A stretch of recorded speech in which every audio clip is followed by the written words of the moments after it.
Nigeria is proud to host this event, the first time the forum is coming to West Africa. Hello and welcome to Business Incorporated. Thank you for joining us. I am Bolaji Akinwale. The World Economic Forum for Africa is ended. However, the issues discussed at the event is expected to top the agenda of the governments of African countries going forward. On the program, we will focus on some of the big players of the World Economic Forum for Africa. And later on, we will bring to you one of the sessions at the forum that consists of finance ministers on the continent.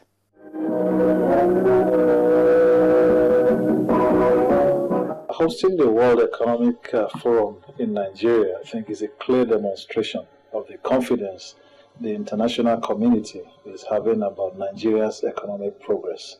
I think over the last few years, we have seen growth in the Nigerian economy of over between 6 to 7%. And I think the business environment is now being viewed globally as moving in the right direction. So I think this is indeed a clear demonstration of that confidence. For us in Nigeria LNG, we're a global player.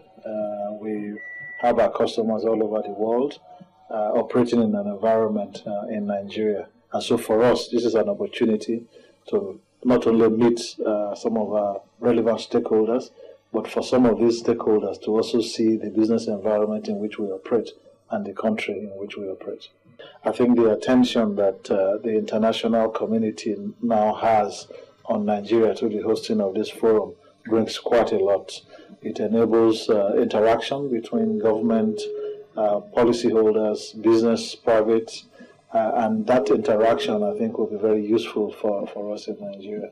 It will help also to increase the foreign direct investments that come into the country and help in the development and growth of the economic program that Nigerian government has. So this is quite positive for Nigeria. Basically, I see two things here, basically two benefits. First of all, it brings Nigeria into focus, into close focus. It takes us to the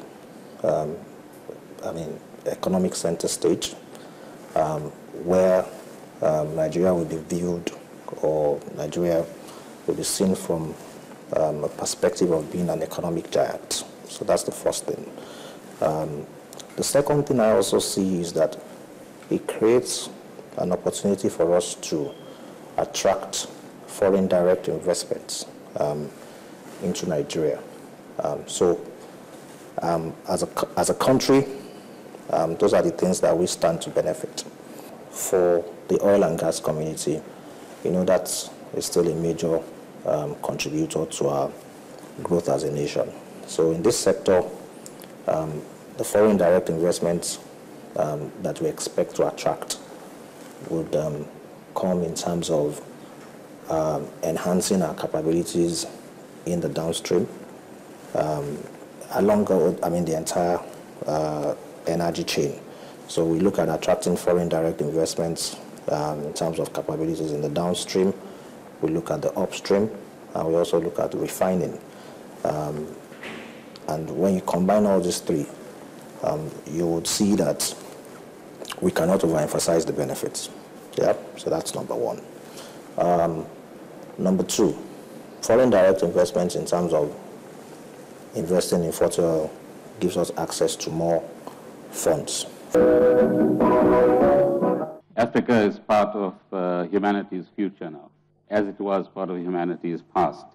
And if we look at how developments have taken place across the globe, it's Africa's turn. Africa Rising is an absolutely appropriate adage for the current moment.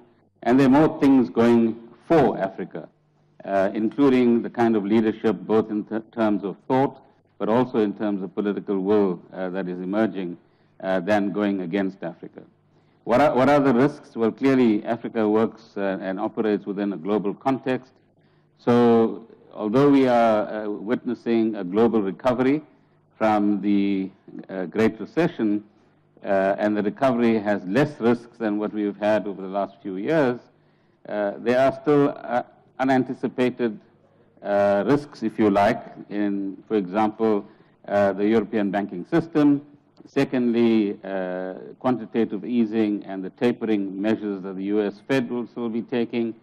And the world hasn't quite, through its multilateral institutions, resolved how negative spillover effects taken by, as a result of actions taken by big economies in the world, must be managed in the right kind of way. And the third is our own inability, if we get to that point, to continue the transformation processes within Africa across all of the areas that you've mentioned. And I think this forum certainly has provided lots of food for thought in relation to job creation, better education systems, better living conditions for our people. Minister Gatete, you can blame Minister Gordon for the fact that I've just changed the question to the opportunities to grow that 5.5% growth rate. For Africa really to grow and achieve this objective that you are mentioning, it's very, very important that we don't look at ourselves inward as different nations. We have really to focus on regional integration. Let me start maybe focus on three things. One is the single customs territory. In Rwanda, it used to take 22 days to move goods from Mombasa through Uganda to Rwanda. By removing the roadblocks, the way bridges, by facilitating at the customs, at the borders, it's now moved from 22 days to 6 days to Rwanda. And for Uganda, it has moved from 18 days to 4 days, just because of simple actions that are directed by the heads of state. And the benefits are very, very clear, where you find that the container, for example, cost has reduced by almost half. And the speed, the turnaround, has increased by more than 3 times because of the decisions of the heads of states. Number two, they realize that actually, apart from the moving the goods, you also need free movement of people. And they agreed, took a decision that for us to be able to move to those 3 countries, you only need an ID card. Actually, our president was the first one to use ID card when he flew to Uganda for a summit. And also the president of Kenya did the same. And now the people are now using the ID cards, including the students. That helps in terms of the movement of the people. And also for the tourists, we have now a single tourist region, visa. And that one is very, very helpful. So that movement of people is very important. Another one that is really helping is the payment system, because you have to do the payments. Now, for the East African payment system, the central banks of Uganda, Kenya, and Tanzania have now completed their own system. You can now pay for any currency with no problems. Rwanda is joining in by the end of this month. And those are the things that are really helping. China-Africa trade is also expected to explode. It's currently sitting at $200 billion or so. Many out there, optimistic or not, are saying that this is going post $300 billion come 2015. So you're fundamental to our growth story. What can we do better for China? I think Africa has a great opportunity, and I'm an optimistic person as well. But to realize that potential, the key really is to, this morning we have a session to put our house in order. There are several key themes we need to do. One is really to fill the gap on infrastructure, and to make our economy competitive. And the second, really, to establish a competitive real industry sectors, and which is still, there's a long way to go. As the minister just said, internal trade is one part of there are many other elements. And another very critical area, which is the theme of this forum, is really inclusive growth. And I think if we, together with the international community's help, certainly China has shown a great interest in helping Africa, but also China can provide a market for a lot of Africa's products. Now, I hope eventually not just resources, and there will be other goods. But made goods coming from Africa into China. Yeah. I think with that kind of opportunity, I think Africa has a great potential to realize the growth projection. Hendrik, you operate on the African continent. What are the opportunities that you see on a daily basis?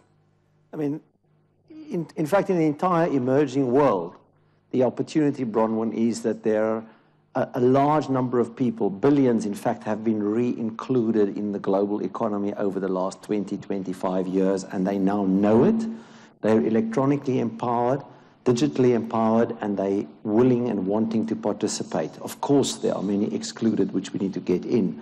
So it's this change which is probably one of the most momentous changes we could live through. We lived through, all of us in the room, most of us lived through the change of China when Deng Xiaoping started. We lived through what Brazil achieved, and there were people who were cynical, and we're exactly at that early stage, call it the early 80s in China now on the African continent with similar challenges. So from a business point of view, what really interests us is also the fact that Africa is trying to integrate itself, or the world is trying to integrate Africa, particularly via China. So it's not just Africa local market, it is actually Africa in the world. And that's maybe something I'd like to come back to later.